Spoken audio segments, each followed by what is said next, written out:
નમસ્કાર વિદ્યાર્થી મિત્રો, કૌશલ્યમ એકેડમીમાં ફરી આપનું સ્વાગત છે. આપણે ધોરણ 12 નામાના મૂળ તત્વો ભાગ 1 એનું પ્રકરણ 3 પાકડીનું મૂલ્યાંકન એ ચેપ્ટરમાં આગળ ચાલીએ છીએ. અગાઉના વિડીયોમાં આપણે પાકડીના મૂલ્યાંકનની 2 રીતો જોઈ. આગળ પાકડીના મૂલ્યાંકનના બ્લુપ્રિન્ટ મુજબ પણ વિડીયો બનાવેલો છે. 2 રીત જોઈ. આજે આપણે ત્રીજી રીત જોઈશું. પાકડીના મૂલ્યાંકનની પદ્ધતિ, એમાં ત્રીજી રીત છે અધિક નફાની પદ્ધતિ. ત્રીજી રીત કઈ છે? અધિક નફાની પદ્ધતિ. પહેલી 2 પદ્ધતિ જોઈ, એમાં સાદી સરેરાશની પદ્ધતિ અને ભારિત સરેરાશની પદ્ધતિ જોઈ. આજે પાઘડીના મૂલ્યાંકનની પદ્ધતિ જોઈએ છીએ, ત્રીજી રીત અધિક નફાની પદ્ધતિ. તો અધિક નફો એટલે શું? શબ્દ ઉપરથી જ ખ્યાલ આવે કે જે વધારે છે, સામાન્ય કરતાં જે વધારે છે એને અધિક કહેવાય. તો અધિક નફો એ ધંધાના સરેરાશ નફાનો અપેક્ષિત નફા પરનો વધારો દર્શાવે છે. અપેક્ષિત નફો એટલે પેઢી જે બિઝનેસ કરે છે એ બિઝનેસમાં જનરલી બધી જ પેઢીઓ જે નફો કરતી હોય એને અપેક્ષિત નફો કહેવાય. તો સરેરાશ નફો જે છે એના અપેક્ષિત નફા પરનો વધારો દર્શાવે છે. અથવા તો ધંધો અપેક્ષિત નફા કરતાં વધુ નફો કમાતો હોય તો જેટલો નફો ધંધા દ્વારા વધુ કમાવામાં આવતો હોય તેને અધિક નફો કહેવામાં આવે છે.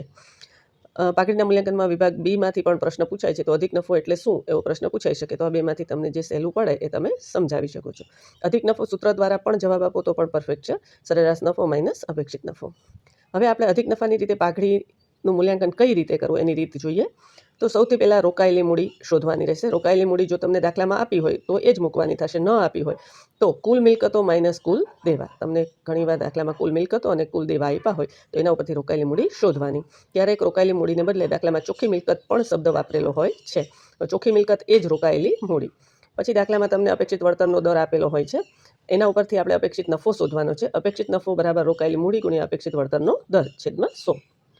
પછી છે સરેરાશ નફો શોધવાનો. કારણ કે આપણે અધિક નફો શોધવા માટે સરેરાશ નફો અને અપેક્ષિત નફો બંને જોઈએ.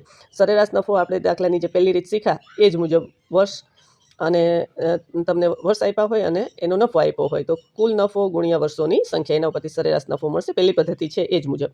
બરાબર, આગળના વિડીયોમાં જોઈ લેજો, નવા હોય તો પહેલી પદ્ધતિ એમાં દર્શાવેલી છે.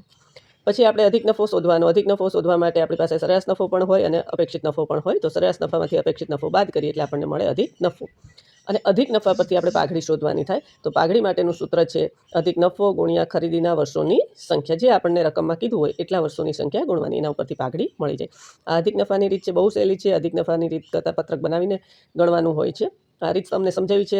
બધી જ રીત સમજ્યા પછી આપણે દાખલા ગણશું. બરાબર, એટલે બધા જ દાખલામાં એ રીત તમે શીખશો. આ વિડીયોમાં આપણે અહીં સુધી રાખીએ. આગળના વિડીયોમાં આપણે આગળની રીત જોઈશું. કૌશલ્યમ એકેડમીની ચેનલને સબસ્ક્રાઈબ કરી દેજો.